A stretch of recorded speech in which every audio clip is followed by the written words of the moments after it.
Okay, let's unpack this. You know how sometimes a creative project just comes out of nowhere, becomes this huge unexpected success, and then, well, things get complicated. Oh, yeah, definitely. That's precisely what we're diving into today. There's this recent video game. It's been a massive hit, like far exceeding expectations, but its success has sparked this really intense online debate. And it goes way beyond just whether the game is good or not, right? Exactly. So our mission in this deep dive is to explore the claims and the counterclaims swirling around this game and the developer behind it, but strictly based on the material we have in front of us. Just the sources. Got it. We're looking at what's being said in the sources you've shared, trying to understand all the different perspectives presented. And this is a pattern we're seeing more and more, isn't it? A creative work finds success, and bam, suddenly it faces this intense scrutiny. Not just on its artistic merit, but, on the team that made it, their background, the perceived ideology. Right. Understanding how these dynamics play out online is becoming, well, super relevant today. Absolutely. So we're sifting through online posts, reports, various viewpoints captured in the source material about this game and the studio, Sandfall Interactive. It paints a really interesting picture. Yeah, how creative work kind of intersects with modern digital discourse. So let's start with the success itself. The sources are really clear here. This game was a major hit, blew past expectations. And what's particularly highlighted in the material is that it achieved this without seemingly playing by the same rules or following the typical strategies we often see in the mainstream industry. Right. The source material draws a pretty sharp line there. It presents this success as coming from a developer operating outside what it calls the mainstream industry, Okay. which, according to these sources, is heavily focused on something described as activism. So the implication presented is that the game's success, achieved without that perceived focus, isn't just successful. It's like a direct challenge to the mainstream approach. The sources say it blew them out the water in every metric. Wow. Okay, so huge success, presented as being outside the mainstream. And this is where the conflict seems to ignite. Seems like it. Despite, or maybe even because of this success, the game and its developer became targets. The sources state quite directly that these online attacks are aiming to ruin the reputation of Sandfall Interactive. And what's really striking are the kinds of accusations being made as they appear in the material. They aren't just about gameplay bugs or technical issues. Right, much deeper stuff. Yeah, they fall into several distinct categories presented in the sources. Okay, like what? Well, one of the most prominent claims discussed in the sources focuses on the composition of the developer's team. A key piece of evidence cited by some critics is a team photo. Photo? What about it? This photo was described as consisting of only white people. The sources mention one quote that explicitly calls this composition suspicious. Suspicious just based on a photo. That's the claim presented. And to give you a sense of the intensity, the sources highlight this really cutting remark made online about the photo, suggesting the dog in the picture was the only black thing visible. Wow, okay. That's pretty harsh. It certainly is. And building on that visual observation, the sources also present allegations about Sandfall Interactive hiring practices. Okay, so beyond the photo, what are they saying about hiring? The claim circulating, as described in the material, is that the developer is gatekeeping non-white and non-French people from joining the studio. Gatekeeping. Are there specific examples or anecdotes mentioned in the sources to back that up? Yes, the material includes anecdotes. One mentions a person of color reported being rejected for a developer position, which the source says inevitably gets people talking. Inevitably. And there's a more detailed account presented, too. It involves a non-French, racialized friend who allegedly went with someone else to the studio to drop off resumes. Okay. What happened then? According to this account of the sources, they were yelled at, told the studio wasn't recruiting, didn't take juniors, and were essentially thrown out without their resumes even being accepted. Seriously? That's the story presented. And the anecdote concludes by stating the friend later learned that a white person they knew was hired there. Okay, so a mix of general claims about gatekeeping and these specific personal accounts presented as evidence. Exactly. What about the game's actual content or themes? Is that part of the criticism too? Absolutely. The sources discuss concerns about the game's perceived ideology. Some critics, as presented in the material, see the game as having a nationalistic and patriotic agenda. Because? Simply because it's described as being very French. Just hat. Yeah. Very French. And that's seen as nationalistic. That's the connection being made by critics in the sources.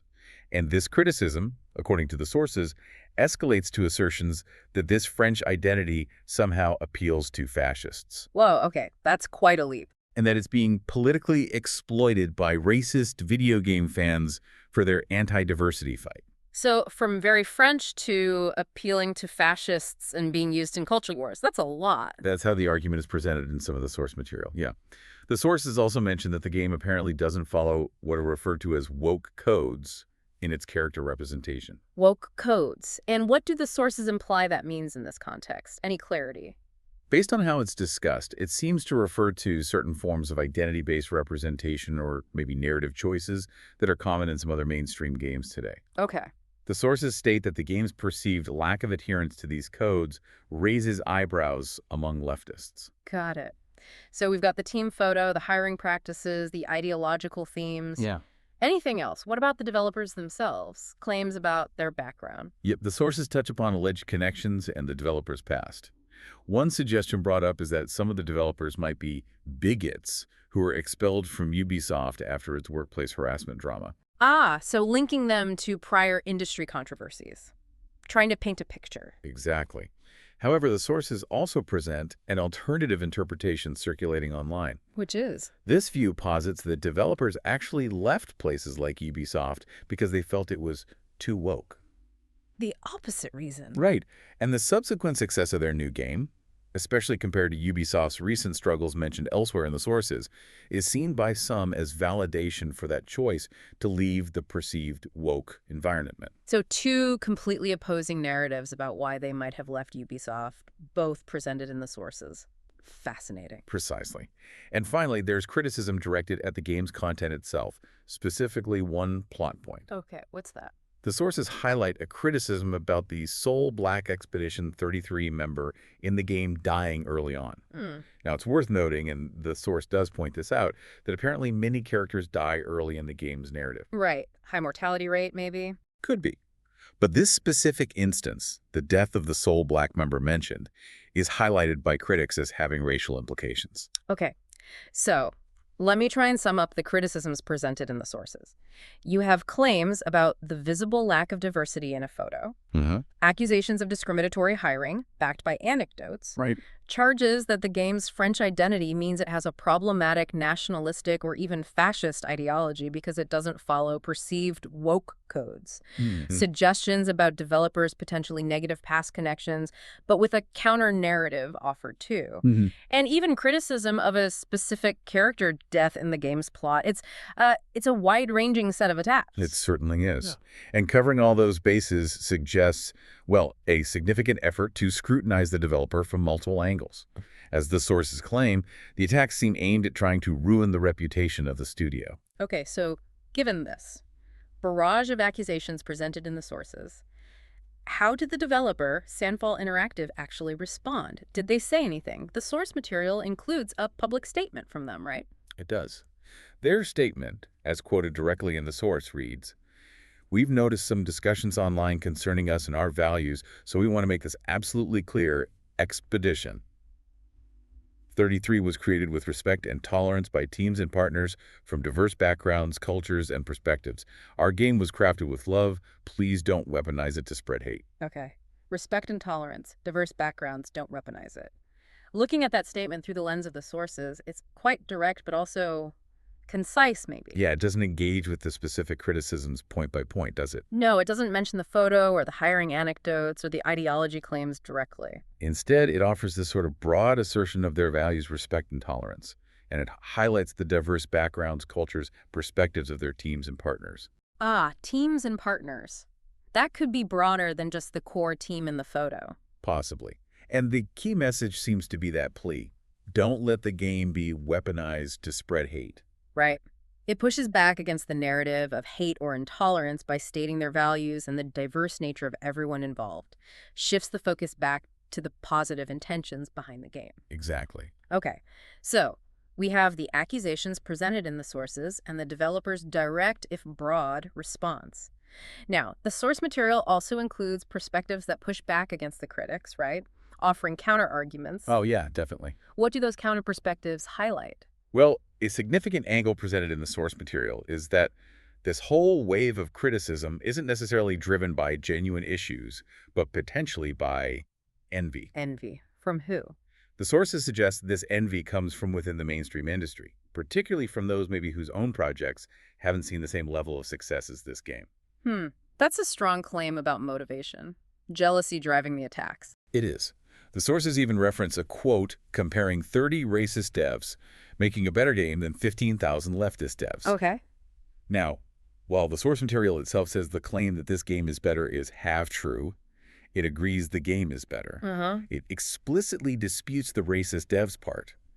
And it attributes the criticism not to actual racism at the studio, but to this perceived envy from less successful parts of the mainstream industry. Interesting. So the quality and success of the game are used in the sources as evidence against the idea that the team is problematic. Exactly.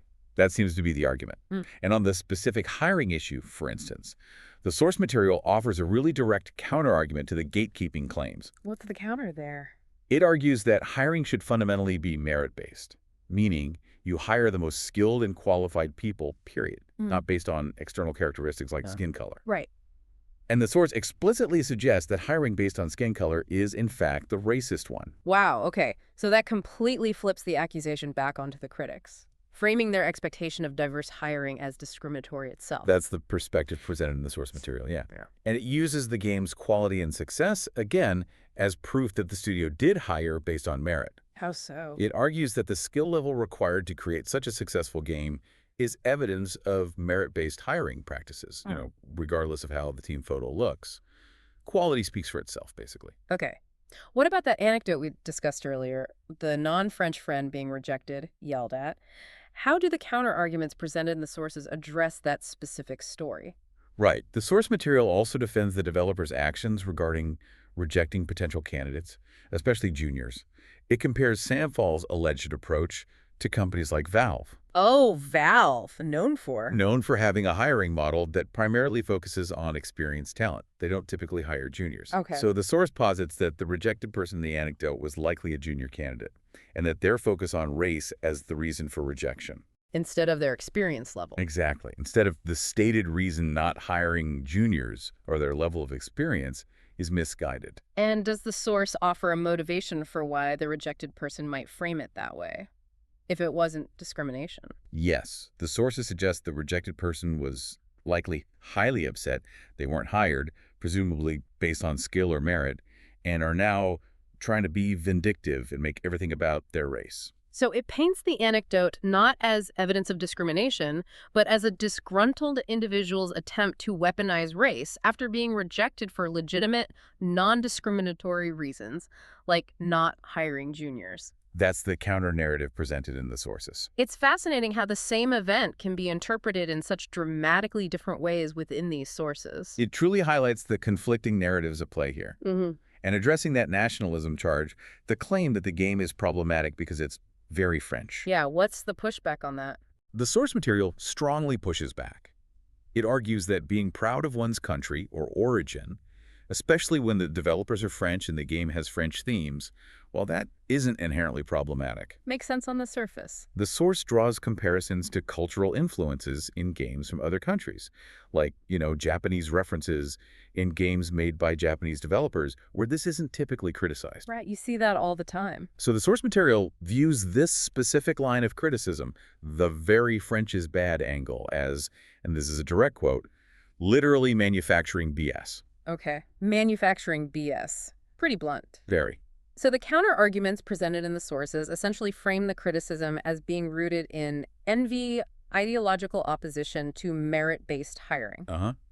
Even suggesting the critics' preferred approach is discriminatory. Dismissing anecdotal complaints as vindictive. Right. And seeing the nationalism charge as completely baseless. It's a pretty complete refutation of the criticisms as presented in the sources.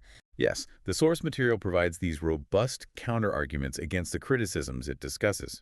It presents a picture where a successful, apparently merit-driven studio operating outside the mainstream is being unfairly targeted, maybe for ideological reasons or just out of envy. This whole situation laid out in the source material is a really potent example of something we see happening constantly online, isn't it? Absolutely. What's fascinating here is how quickly a creative project's success can become tangled up with these intense debates about the visible identity of its creators. Yeah. Their perceived political leanings, ideological stances, and even like tiny details within the work itself, like a character death. It moves so fast from discussing the game to dissecting the people who made it, their values. And often creating a really contentious narrative battleground. Yeah. It certainly does. And this raises a really important question, one that seems central to the discussions captured in these sources. When you're evaluating a creative work in today's environment, how much focus should be placed on the final product itself versus the identity, the background, or the perceived beliefs of the people who created it? That's the crux of it, isn't it? Mm. The sources lay out this clear conflict where one side emphasizes the final product's success as proof, while the other focuses intensely on the characteristics of the creators. So what does understanding this particular conflict, this deep dive into these sourced claims and counterclaims, what does it mean for you, the listener? Why does it matter? Well, Because these kinds of charged discussions about representation, about hiring practices, about perceived ideology and creative freedom, they aren't unique to the gaming industry at all. no, you see them everywhere. Film, TV, publishing, tech. Exactly. Many creative and corporate spaces. This situation highlights the very real challenge that creators and companies face today in navigating these widely differing expectations, the intense online scrutiny. And these debates that can very quickly shift focus from the work itself to the people behind it. It's like a microcosm of broader cultural tensions in the digital age. Absolutely. So, to kind of summarize the tension we've explored today, drawn directly from the sources, we see this wildly successful video game, celebrated by players for its quality, its unexpected success, Right. but it becomes the center of a fierce online debate. And this debate, as presented in the material, focuses intensely on the composition of the developers team and the game's cultural themes, leading to accusations of racism, gatekeeping, and problematic ideology from one side. And then on the other side, the counter perspectives presented in the source material vigorously defend the developer. They argue for merit-based hiring as the only fair approach, Right. viewing the criticism as largely driven by envy from less successful parts of the industry, or ideological opposition, or maybe even vindictiveness from rejected individuals. So the sources lay out these two opposing camps, really locked in conflict over the meaning and implications of this game's success. Yes. Which leaves us with a provocative thought to consider, building on the dynamics shown in the sources. In an era where information about creators is increasingly public, easily shared, intensely scrutinized online, can a creative work truly speak for itself? Based solely on its quality and impact, as some suggest in the sources? Or will discussions about the people who made it always inevitably intersect with, and perhaps even dominate, how the work is perceived, judged, and debated? That's the big question, isn't it? Something to think about long after the credits roll.